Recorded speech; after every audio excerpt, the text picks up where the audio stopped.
शादी की पहली रात मैंने घूंघट उठाने से पहले अपनी पग उसके कदमों में रखते हुए साफ अल्फाज में बता दिया, मुझे माफ कर दो। मैं हक के जौजियत अदा करने से बिल्कुल कासिर हूं। सिर्फ अपनी वालिदा और बहनों की खुशी की खातिर खुद गरज बन गया हूं।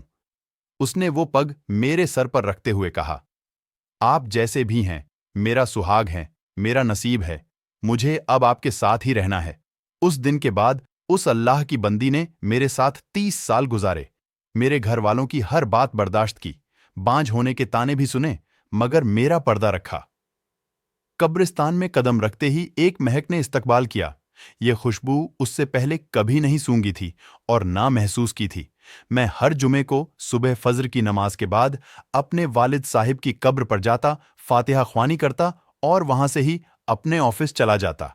एक अरसा हो गया था, मगर आज मैंने कब्रिस्तान में एक नई खुशबू महसूस की जो मुझे बेचैन कर रही थी।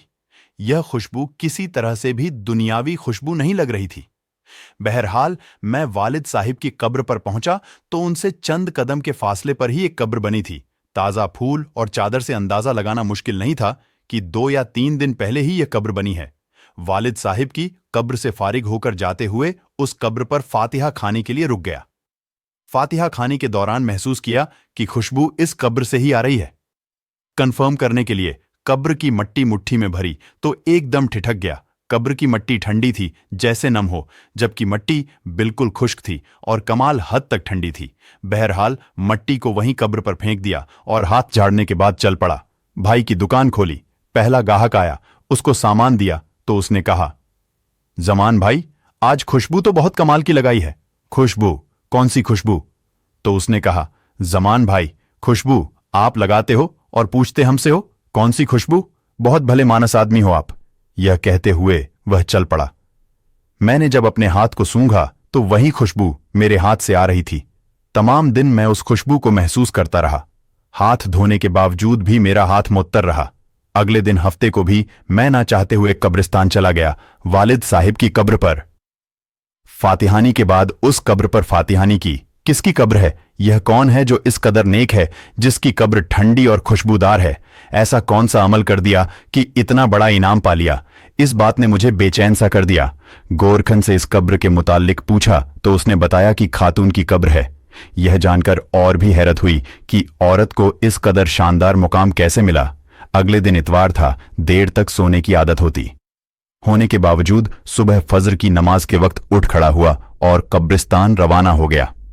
कब्रिस्तान में दाखिल हुआ तो क्या देखता हूं, उसी खातून की कब्र पर एक बारिश आदमी कुरान खानी कर रहा है। मैं वालिद साहिब की कब्र पर फातिहा खानी करने लगा। फातिहा खानी के बाद मैंने उस आदमी की तरफ देखा जो अब दुआ मांग रहा था।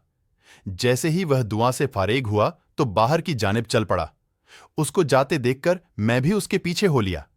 जैसे ही वह गेट से बाहर निकला मैंने आवाज दे दी, सर बात सुने, 1 मिनट प्लीज जी।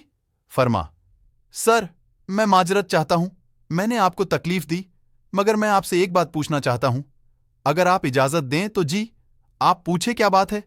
इंतहाई मोहब्बत से उस शख्स ने जवाब दिया, शुक्रिया सर, जजाकल्लाह। मैं दरअसल जानना चाह रहा था कि यह किन की कब्र है जहां आप कुरान खानी कर रहे थे। अगर आप मुनासिब समझे तो बता दीजिए। ये आप क्यों पूछ रहे हैं? उसने सवाल किया। दरअसल इस कब्र से आने वाली खुशबू ने मुझे बेचैन कर दिया है। ऐसी खुशबू मैंने आज तक महसूस नहीं की। मुझे ये दुनियावी खुशबू नहीं लगती। मैं जानना चाह रहा था कि साहिबे कब्र ने ऐसा कौन सा अमल किया है कि यह मुकाम मिला कि कब्र ठंडी और खुशबूदार हो गई है। ये सुनकर उस शख्स ने ठंडी आह भरी और कहा, कब्र ठंडी और खुशबूदार क्यों ना हो, इसने अल्लाह ताला को राजी करके ही ऐसा किया है। जी, मैं यह जानना चाह रहा था कि ऐसा कौन सा अमल है जिससे यह सादत नसीब हुई। उसने बताया कि यह मेरी जौजा की कब्र है। 30 साल तक हमारी रफाकत रही। मैं 4 बहनों का इकलौता भाई हूं। मेरी बहनों और मां को मेरा सेहरा देखने का बेहद शौक था। सरकारी नौकरी मिलते ही चांद सी दुल्हन की तलाश शुरू कर दी गई। यूं दिनों में लड़की की तलाश का काम मुकम्मल हुआ। शादी हुई और मां बहनों ने अपने अरमान दिल खोलकर पूरे किए। शादी की पहली रात मैंने घूंघट उठाने से पहले अपनी पग उसके कदमों में रखते हुए साफ अल्फाज में बता दिया कि मुझे माफ कर दो, मैं हक के जॉजियत अदा करने से बिल्कुल कासिर हूं, मेडिकली तौर पर मुकम्मल अनफिट हूं, सिर्फ अपनी वालिदा और बहनों की खुशी की खातिर खुदगर बन गया हूं। उसने वह पग मेरे सर पर रखते हुए कहा कि आप जैसे भी हैं मेरे सुहाग हैं, मेरा नसीब है, मुझे अब आपके साथ ही रहना है। उस दिन के बाद उस अल्लाह की बंदी ने मेरे साथ 30 साल गुजारे, मेरे घर वालों की हर बात बर्दाश्त की, बांझ होने के ताने भी सुने, मगर मेरा पर्दा रखा। अल्लाह उसकी कब्र को कैसे ठंडा और खुशबूदार ना करें। जिसने इतनी पाकबाज जिंदगी गुजारी हो, उस शख्स की तमाम बात सुनकर उस खातून पर रश्क आने लगा, जिसने दुनिया में सब्र किया और आला मकाम हासिल किया। आजकल के दौर में कुछ भी हासिल करना क्या मुश्किल है। औरत जरा सी बीमार, मर्द हलाल हराम की तमीज किए बगैर अपनी ख्वाहिशात की तकमील के लिए कुछ भी कर गुजरते हैं। थोड़ा सा फर्क लगने पर बीवी शौहर को खरी खरी सुना देती है, शौहर बीमार हो तो ताल्लुक तक उस्तवार कर लेती है। माशरा ऐसी मिसालों से भरा पड़ा है, सब्र का दामन हमने हाथ से छोड़ दिया है। अल्लाह ताला हमें दीन को समझने, इस पे अमल करने की तौफीक अता फरमाए। आमीन सुम्मा आमीन या रब्बल आलमीन। हम उम्मीद करते हैं कि हमारी आज की वीडियो आपको पसंद जरूर आई होगी और आप ऐसे बहन भाइयों के साथ इस वीडियो को जरूर शेयर कीजिएगा। वीडियो अच्छी लगे तो दूसरों की भलाई के लिए शेयर जरूर कीजिए।